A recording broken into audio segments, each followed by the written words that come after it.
আপনারা দেখেছেন মমতা বন্দ্যোপাধ্যায়ের বাড়িতে গৌতম বাবু বিএলও তিনি গেছিলেন। তিনি বিএলও গেছিলেন। বিএলওকে ওখানে তো ব্যাপক পুলিশের ব্যাপারটা থাকে, শুধু ওখানে নয়। প্রিয় দর্শক, এই মাত্র পাওয়া সর্বশেষ গরম বাংলা সংবাদ। এবার প্রকাশ্যে মুখ্যমন্ত্রী মমতা বন্দ্যোপাধ্যায়ের মুখোশ খুলে দিলেন শুভেন্দু অধিকারী। কি বললেন সম্পূর্ণ সোশ্যাল মিডিয়ায় তুমুল উত্তেজনা সৃষ্টি করেছে। চলুন বিস্তারিতভাবে স্ক্রিনের মাধ্যমে দেখে আসি। আপনারা দেখেছেন মমতা বন্দ্যোপাধ্যায়ের বাড়িতে গৌতম বাবু বিএলও তিনি গেছিলেন। তিনি বিএলও গেছিলেন। বিএলওকে ওখানে তো ব্যাপক পুলিশের ব্যাপারটা থাকে, শুধু ওখানে নয়, ওই পাড়ার সবাইকে আলাদা কার্ড দেওয়া আছে। ওই এলাকার মানুষজন ওই আপনার প্রায় কার্যত বন্দি দশা, বন্দি জীবনযাপন পালন করেন। ওখানকার কারোর বাড়িতে মাইক বাজানো যাবে না, পুজো অনুষ্ঠানেও লোকজন যাবে না। ওখানকার ওই এলাকার লোককে আলাদা কার্ড দেওয়া আছে। হ্যাঁ, মুখ্যমন্ত্রীর নিরাপত্তা দরকার। যে কোনো মুখ্যমন্ত্রীর বাসভবনে চলে যান। কোন মুখ্যমন্ত্রী তার কোন বাড়ি বা আত্মীয়র বাড়িতে থেকে এলাকার মানুষকে বিব্রত করেন না। যাক, সেটা অন্য পায়। তা সেখানে গৌতম বাবু বিএলও গেছিলেন, তাকে আটকানো হয়, বলে ঢুকা যাবে না। উনি বলে আমি ঢুকবো। তারপরে ওনাকে বসানো হয়, বসিয়ে বলা হয় প্রথমে যে বিএলও ফর্মটা দিয়ে দিন, আমরা পৌঁছে দেবো। উনি বলেন যে না, ইলেকশন কমিশনের ডাইরেকশন রয়েছে, ভোটারের হাতে দেবো, বা ভোটারের যিনি ক্লোজ রিলেটিভ তার হাতে দিতে পারি, কিন্তু আমি দেবো না। অনেকক্ষণ বসার পরে অনড় বিএলও, এরকম মেরুদণ্ড সোজা করা বিএলও আছেন। অর্থাৎ সব বিএলও তৃণমূল নেতার ঘরে বসে, এবার রাত্রি 11:30টার সময় এমএলএ বিশ্বনাথ দাসের ঘরে বসে সব বিএলও করছেন না। গৌতমবাবু ওখানে মেরুদণ্ডটা সোজা রেখে মুখ্যমন্ত্রীর হাতেই দিয়েছেন।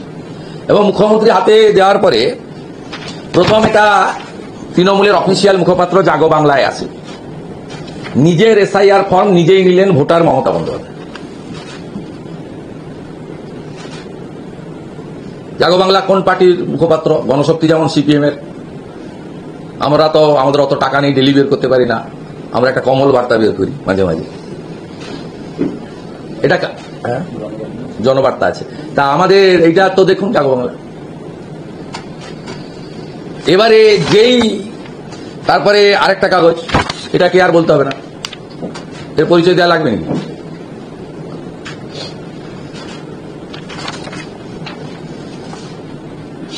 তারপরে এটা আরেকটা কাগজ, সেকুলারিজমে বিশ্বাস করে।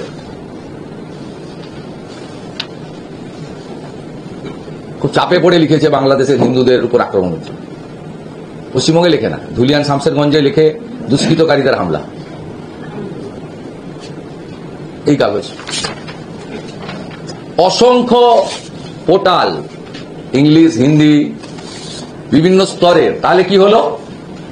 যিনি এসআইআর এর করতে দেব না, ঘির লুঙ্গি, আন্দোলন হো যায়গি, পুরা ঘেরাও কর दूंगा, नहीं करने दूंगी এসআইআর, এইগুলো বলা রাজ্যের মুখ্যমন্ত্রী তৃণমূল সুপ্রিমো এসআইআর এর ফর্ম নিজের হাতে নিলেন বিএলওর কাছ থেকে। 24 ঘন্টা ধরে ক্যাম্পেইন চলল। পরের দিন ঠেলায় না পড়লে বিড়াল গাছে ওঠে না, জাগো বাংলা ডিলিট করলো। উনি বললেন সোশ্যাল মিডিয়াতে লিখে মিথ্যাচার হয়েছে। ফর্ম আমি নিয়েছি, ফিল আপ আমি করিনি। যতক্ষণ না সব ভোটারের ফিল আপ হচ্ছে ততক্ষণ আমি করব না। সব ভোটার মানে কারা? আপনাকে আমি বিরোধী দলনেতা হিসেবে অনুরোধ করছি, দাবি করছি, আপনি কি চান মৃত ভোটারের নাম রাখতে? আপনি কি চান ডবল ট্রিপল এন্ট্রি ভোটারের নাম রাখতে? আপনি কি চান অস্তিত্বহীন ভোটারের রাখতে? আপনি কি চান অভারতীয়দের নাম রাখতে? বিশেষ করে বাংলাদেশি মুসলিম এবং মায়ানমার কক্সবাজার হয়ে এখানে আসা রোহিঙ্গা। আপনি কি চান এদেরকে রাখতে? মাননীয় মুখ্যমন্ত্রী, সব ভোটারের ব্যাখ্যা আপনি দিন। বিহারে একইভাবে যারা এসআইআর এর বিরোধিতা করেছিল, যারা 25 দিন ধরে রোড র্যালি, কার র্যালি, অনেক জনসভা করেছিল, রাহুল গান্ধীজি, তেজস্বী যাদবজি এবং অন্যান্যরা, তারা এসআইআর এর পরে যে ফাইনাল ভোটার লিস্ট, সেই ফাইনাল ভোটার লিস্ট যাতে যোগ বিয়োগ করে 47 লক্ষ ভোটার কমেছে বিহারে। আপনি দেখবেন বিহারের ফার্স্ট ফেজ পোলিং এ 5% ভোট বেড়েছে। তার কারণটা